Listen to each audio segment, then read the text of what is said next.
Now, when it comes to the united opposition, first of all, are they united? They are not. Yeah? They are not.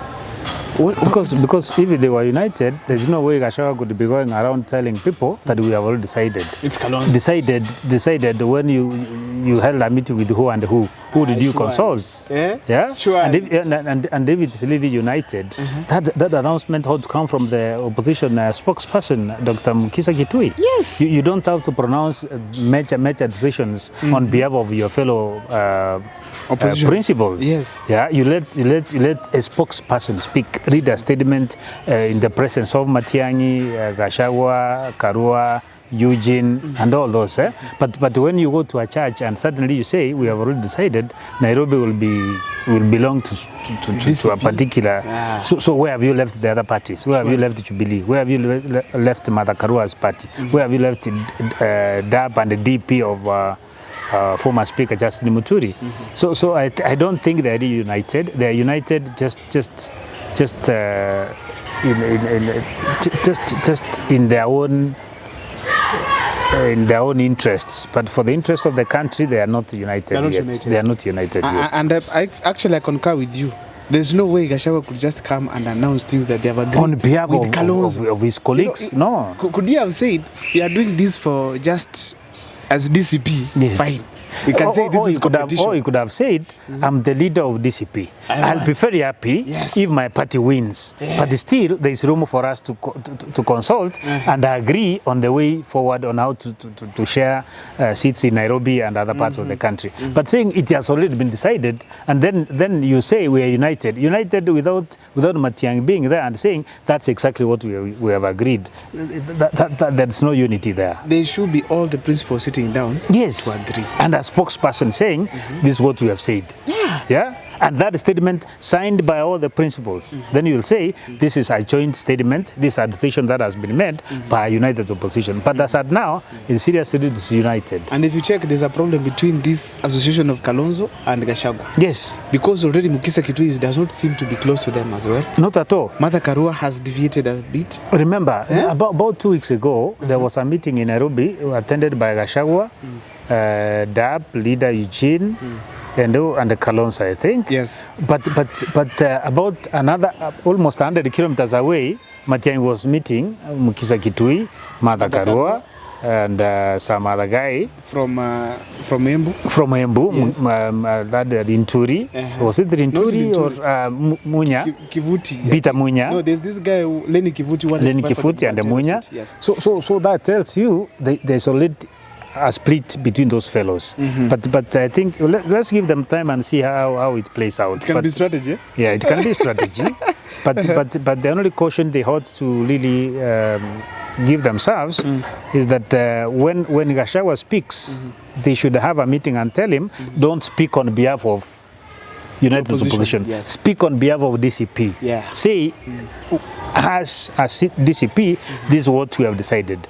Mimi na chama yangu naona tufanye hivi. But there's room, we can negotiate with my colleagues and see how to share Nairobi. But don't be so conclusive like, come what may, I'll have to take 17 of 18 seats in Nairobi, governor, senator. Then what business do you have being a member of a United Opposition? Better go alone and say, I'm strong enough, I can do it on my own. That was dangerous because Nairobi, it's a simple majority contest. And what if those people in Nairobi, Wakisi, Wakikuyu, Waluya, Wakamba, decide to vote against him? It's done. It's be done. It's done. Yeah. So because even if his candidate is not so popular, you can say that this guy is very popular in Nairobi, like Mike Mbovi Sonko. Yeah. So and again, by the way, Sonko is coming. He's coming back. Sonko is a serious mobilizer. Yeah? They ought to take that guy seriously. He can run away with Nairobi like nobody's business. That guy is loved by the youth. Yes. Not basically because of the type of actions that we see from him. Yeah. We can be able to describe it. So if DCP and Gachagua think they have pocketed Nairobi, they rather think again. He'll need Matiang'i's vote. He'll need those other fellows' support to galvanize support from those other communities. But if he thinks he can run away with it, Kalonzo and leave out Matiang'i and the rest and the Sonko, he'll be in for a rude shock. It's terrible. Might end up only winning in Nyeri. It's very possible. Even here, recently we saw what happened. They held a very serious rally there as UDA people. And we saw that was a big threat. Yeah. And in fact, that takes me to my next point. Do you think after the by-elections we had in Embu and Malava, the opposition stand a chance of bringing down William Ruto in 2027? Yes, if they organize themselves. They lost there because Kamau and that guy, Moses Kuria, fielded a candidate. Yeah? If he genuinely was in opposition and supported DCP's candidate or whichever now, opposition, it would be a different DP candidate, Yes. it could be something else. Yeah? The same thing in Western. Yeah? Instead of Malala campaigning unconditionally for a common candidate there who was a DP candidate, he came with some conditions. Yeah? There were some ward by-elections there.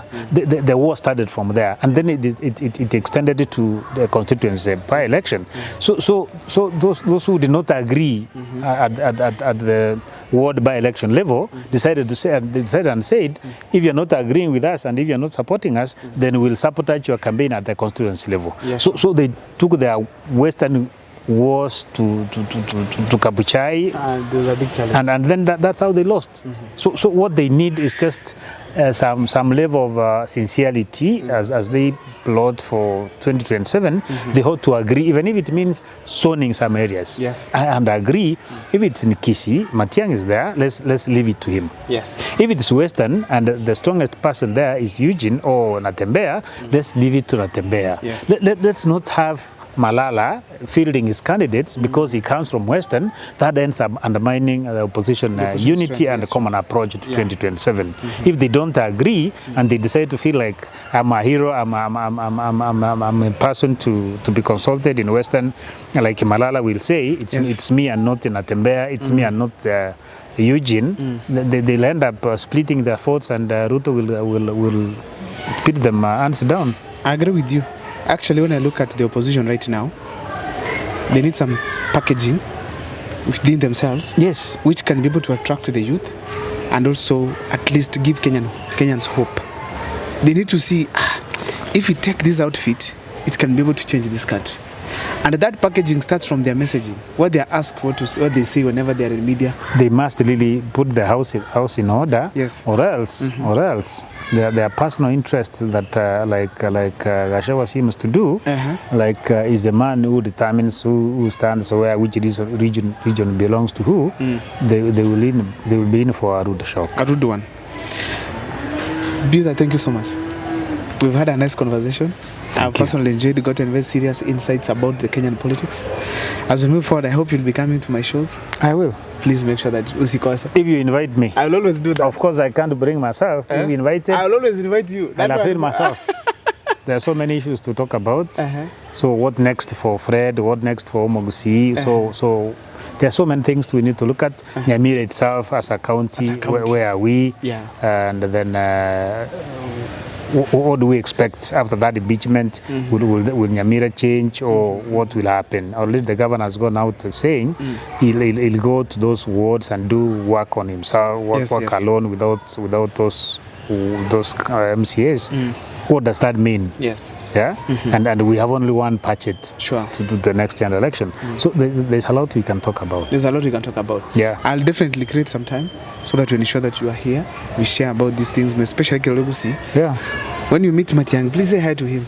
I will. Mwambie tunamhitaji kwa show. You know, with youth You have never had an interview with him? I've never had. Have you tried to? No, I will now. You know, I first wanted to start. And if you bring him, tell him this is my platform. Come on the show. But I'm looking forward. Hii mwaka hii ya 2026. We'll tell him when we meet. And let me take this chance to wish our people Merry Christmas and a Happy New Year. Happy New Year. And as always, let's be each other's keeper. That's true. Bogichora, what do you tell them? Bakichora baminto, I want to wish you all the best. Abangene ke gusiba ko iwa, baganditia maya, ande manyanga oba mubwitu na buchinguru chito. Ni njenjiche. Njenje tukwane tubora ninga. Toteme gente kirimo go sitoketike. Mogo teba geteme. I'll be there. Mogo teba tiga. I will I will leave it and concentrate so Kambi ni Fred Okengo Matiang'i. Thank you so much. Thank you. Thank you so much, ladies and gentlemen. My name is Abel Mukwa. It has been an interesting show. Please keep following the videos that we do here. Make sure that you subscribe, like, and always comment, because that's the best way you can be able to support my channel. Thank you so much. Merry Christmas to you. See you next time.